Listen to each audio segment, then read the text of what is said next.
আওয়ামী লীগ এমন একটা দল, এই দল যদি সরকারে থাকে তাহলে জনগণের অবস্থা খারাপ, এই দল যদি বিরোধী দলে থাকে তাহলে জনগণের অবস্থা আরও খারাপ।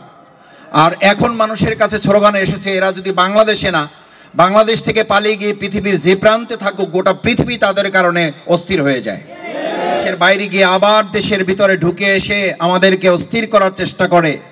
সচিবালয়ে 2টা রুম অথবা 2টা ফ্লোর অথবা 2টা জায়গায় মন্ত্রণালয় তারা আগুন ধরিয়ে দিয়ে যদি মনে করে আবার বাংলাদেশে অস্থির করবে, আমরা বলবো আপনারা শুধু বোকার স্বর্গে নেই, আপনারা বোকারও রাজত্ব করছেন।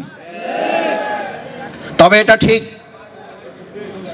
আমি ছাত্র জীবনে আমাদের সম্মানিত বিশ্ববিদ্যালয়ের শিক্ষকদের কাছ থেকে শুনতাম, তারা বলতেন আওয়ামী লীগ এমন একটা দল, এই দল যদি সরকারে থাকে তাহলে জনগণের অবস্থা খারাপ, এই দল যদি বিরোধী দলে থাকে তাহলে জনগণের অবস্থা আরও খারাপ। আর এখন মানুষের কাছে স্লোগান এসেছে, এরা যদি বাংলাদেশে না, বাংলাদেশ থেকে পালিয়ে গিয়ে পৃথিবীর যে প্রান্তে থাকুক, গোটা পৃথিবী তাদের কারণে অস্থির হয়ে যায়। তার প্রমাণ আমরা গত কয়েকদিন আগে পত্রিকায় এখনো দেখছেন। এই দেশ থেকে পালিয়ে গিয়ে পার্শ্ববর্তী তাদের রাষ্ট্রে গিয়ে সেখানে আমাদের মা বোনদের ইজ্জত নষ্ট করে ধর্ষণ মামলায় প্রায় 1 ডজনের বেশি সেখানে চুরি করে তারা গ্রেপ্তার হয়েছে।